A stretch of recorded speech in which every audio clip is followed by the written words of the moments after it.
એક એવો વર્ગ છે સમાજમાં જે સતત જીવતો રહે છે. કદાચ જીવતા તો બધા છે, જીવંત રહે છે. There will be a liveness. ત્યાં ઉંમર પહોંચતી જ નથી.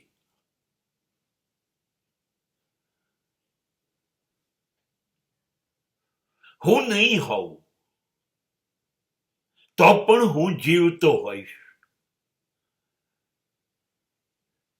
મારા કાર્યોમાં, મારા સર્જનોમાં એ લોકો બોલશે મારા વિશે કે હું કેવું જીવ્યો હતો. આવો એક વર્ગ છે.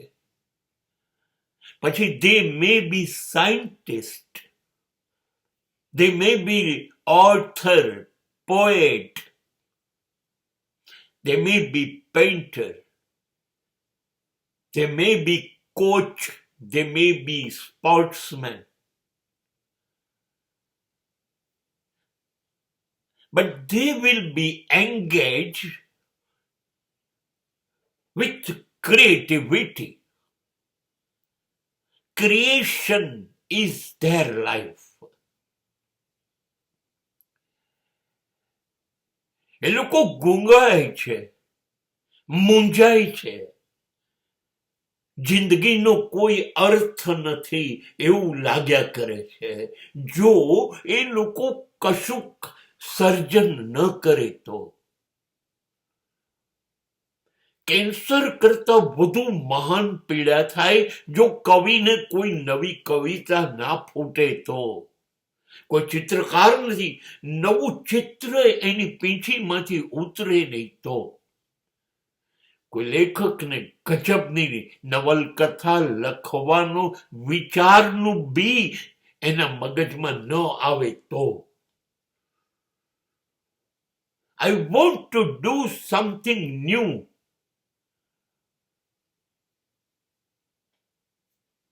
I hate repetition.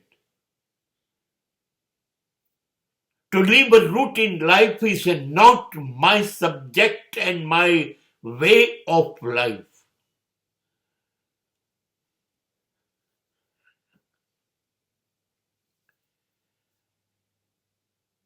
એક દૂજે કે ફિલ્મની અંદર કમલ હસન ગાય છે, I want to fly.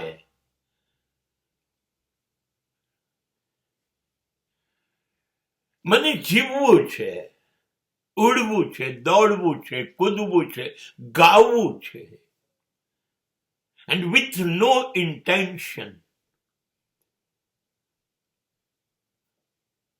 There is no marketing, there is no selling business.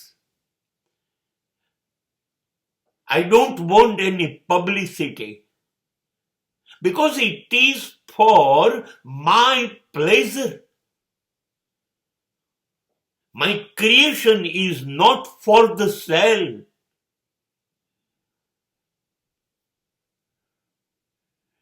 ઈશ્વર દેખાય છે કશું વેચવા? ગજબના પર્વતો, નદીઓ, સમુદ્ર, વૃક્ષો, કેટલું બધું બનાવ્યું છે માણસો. એ એના આનંદ માટે બનાવ્યું છે. આપણને જોઈને ખુશ થતો હશે.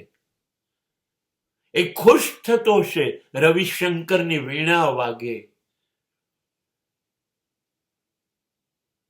બિસ્મિલ્લા ખાનની શહેનાઈ વાગે. એ ખુશ થતો હશે. મિલે સુર મેરા તુમ્હારા, ભીમસેન જોશી ગાતા હશે ત્યારે એ રાજી થતો હશે. મેં કીડી મકોડા નથી બનાયા, મેં ન્યૂટન બનાવ્યો, મેં આઇન્સ્ટાઈન બનાવ્યા, મેં અબ્દુલ કલામ બનાવ્યા.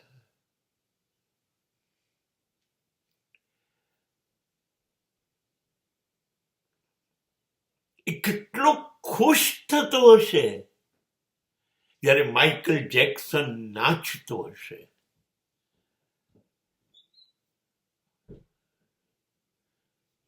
આ છે એનું સર્જન. એ રાજી રાજી થતો છે દુનિયા બનાવીને.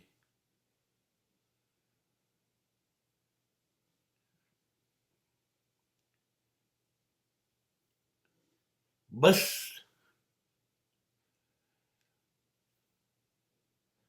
મૃણાલ સેન, શ્યામ બેનેગલ,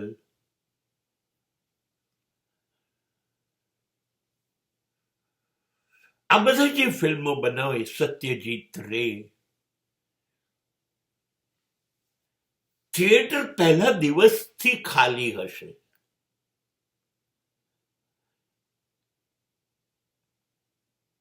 એ પોતાના આનંદ માટે પાથેર પાંચાલી બનાવે છે.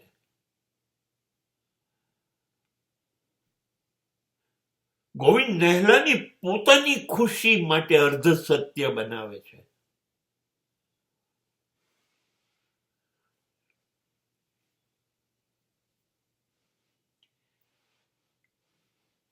એટલે એમણે માર્કેટિંગ નથી કરવું પડતું અને ભૂલી જાય છે બનાવ્યા પછી.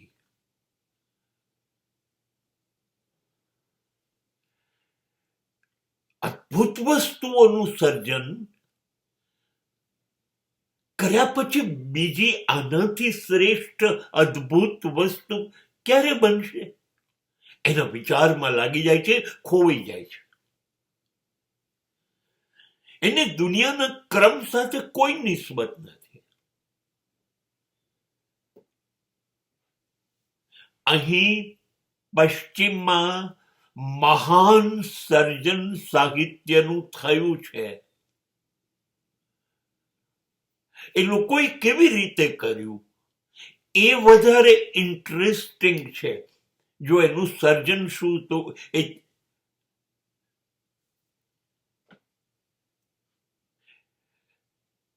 એક લેખક એક પહાડની ટોચ ઉપર ટેકરી પર ક્યાંક ઘર બનાવે છે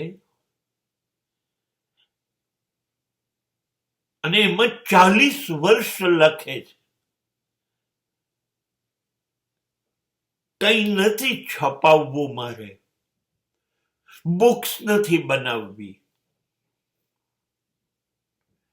એક નોકર છે, એ જાય છે નીચે, આવે છે, ઘર સાફ કરે, જરૂરિયાત હોય લઈ આવે છે, બસ. એ માણસ તો 40 વર્ષ એ ઘરમાંથી બહાર નથી આવતો. મૃત્યુ પામે છે ત્યારે હજારો પેજીસ, પાના લખાયેલા પડ્યા હોય છે રૂમમાં, ઘરમાં, અને એ પછી છાપવામાં પછી આવે છે. ત્યારે ખબર પડે છે આટલી બધી અદ્ભુત બાબત લખાઈ, હવે એ તો છે નહીં.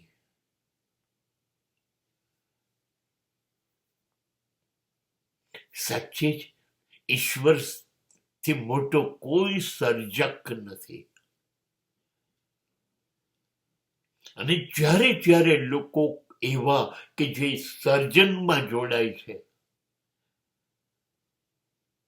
હું એમને જોયા કરું છું, વાંચ્યા કરું છું, સાંભળ્યા કરું છું, કેમ કે આ લોકો જ ધરતી પર ઈશ્વર બની જાય છે.